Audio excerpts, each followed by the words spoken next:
ನಮಸ್ಕಾರ Karnataka. Bigg Boss fever already ಶುರುವಾಗ್ಬಿಟ್ಟಿದೆ. Full gossip ಗುರು. ಅವ್ರು ಹೋಗ್ತಿದ್ದಾರಂತೆ, ಇವ್ರು ಹೋಗ್ತಿದ್ದಾರಂತೆ. ಫುಲ್ಲು ಏನಾದರೆ ಸೋಷಿಯಲ್ ಮೀಡಿಯಾ ತುಂಬ ಬಿಗ್ ಬಾಸ್ ಬಗ್ಗೆ ಮಾತುಗಳು ಜೋರಾಗ್ಬಿಟ್ಟಿದೆ.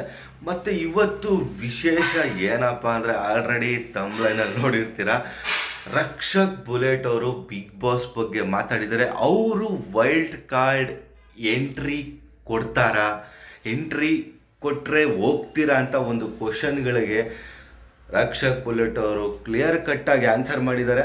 ಮತ್ತು ಇನ್ನೊಂದೇನಪ್ಪ ಅಂದರೆ, ರಕ್ಷಕ್ ಬುಲೆಟ್ ಅವರು ಈ ನಡುವೆ ಸ್ವಲ್ಪ ಮಾತಾಡೋದು ಕಮ್ಮಿ ಮಾಡಿದ್ದಾರೆ. ಸೋಷಿಯಲ್ ಮೀಡಿಯಾದಲ್ಲಿ ಎಲ್ಲೂ ಸ್ವಲ್ಪ ಕಾಣಿಸ್ಕೊತಾ ಇಲ್ಲ. ಹೀಗೆ ಇದು ಬಿಡಲಿ, ಅವರ ಕೆಲಸಗಳನ್ನ ಮುಂದುವರ್ಸ್ಕೊತ ಹೋಗಲಿ. ಅವ್ರು ಏನು ಮಾತಾಡಿದ್ದಾರೆ ಅಂತ ಒಂದು ಸತಿ ಕೇಳಿಸ್ತೀನಿ, ಒಂದು ಸತಿ ಕೇಳಿಸ್ಕೊಂಬಿಡ್ರಪ್ಪ. ಆಮೇಲೆ ನಾನೇನು ಹೇಳ್ತಾ ಇಲ್ಲ, ಅವ್ರು ಹೇಳಿರೋದು. ಓಕೆ ಓಕೆ ಈ ಬಿಗ್ ಬಾಸ್ ಅಲ್ಲಿ ವೈಲ್ಡ್ ಕಾರ್ಡ್ ಎಂಟ್ರಿ ಅಂತ ಒಂದು ಆಪ್ಷನ್ ಇರೋದ್ರಿಂದ ಕೇಳ್ತೀನಿ. ಅಗೇನ್ ರಕ್ಷಕ್ ಬುಲೆಟ್ ಅವರು ಮತ್ತೆ ಈ ಸಲ ಏನಾದ್ರು ಬನ್ನಿ ಅಂತ ಅಂದ್ರೆ ಹೋಗಕ್ ರೆಡಿ ಇದ್ದೀರಾ? ಖಂಡಿತ ಅದನ್ನ ಅವಾಗ ಹೇಳ್ಬೇಕು. ನಾನು ಮುಚ್ಚಲ ಹತ್ರ ಬಂದಿದ್ದು ಪ್ರತಿಯೊಂದು ಆಪರ್ಚುನಿಟಿನು ಉದ್ಯೋಗಷ್ಟು ದೊಡ್ಡ ನಾನಲ್ಲ. ಕೆಲ್ಸ ಆದ್ರೂ ಮಾಡ್ತೀನಿ ಅಣ್ಣ. ಕಸ ಗುಡ್ಸೋ ಕೆಲ್ಸ ಕೊಡ್ಲಿ, ಮಾಡ್ತೀನಿ.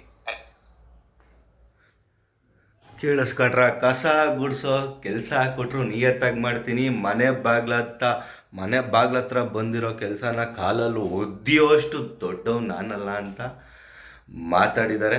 ಒಟ್ಟಿನಲ್ಲಿ ವೈಲ್ಡ್ ಕಾರ್ಡ್ ಎಂಟ್ರಿಲಿ ಅಣ್ಣ ಬಂದರೆ ಫುಲ್ ಇನ್ನೂ ಚೆನ್ನಾಗಿರುತ್ತೆ. ಇನ್ನೂ ಹಾಕ್ಕೊಂಡು ಸೋಷಿಯಲ್ ಮೀಡಿಯಾದಲ್ಲಿ ರುಬ್ತಾರೆ. ಮತ್ತು ಅವರು ಯಾವುದೇ ಟ್ರೋಲರ್ಸ್ಗಾಗಿರ್ಬೋದು, ಮತ್ತೊಬ್ರಿಗಾಗಿರ್ಬೋದು, ಅವ್ರ ಬಗ್ಗೆ ಮಾತಾಡೋರಿಗೆ ಯಾವತ್ತೂ ಅವರು ಏನೂ ಹೇಳೋದು ಇಲ್ಲ. ಅವರಿಂದ ನಾನು ಬೆಳೀತಾ ಇದ್ದೀನಿ, ಟ್ರೋಲರ್ಸ್ಗಳು ಇರಬೇಕು, ನನ್ನ ಬಗ್ಗೆ ಮಾತಾಡೋರು ಇರಬೇಕು, ಅವರಿಂದನೇ ಈ ಮಟ್ಟಿಗೆ ಬಂದಿದ್ದೀನಿ ಅನ್ನೋ ಮನೋಭಾವನೆಯಲ್ಲಿದ್ದಾರೆ.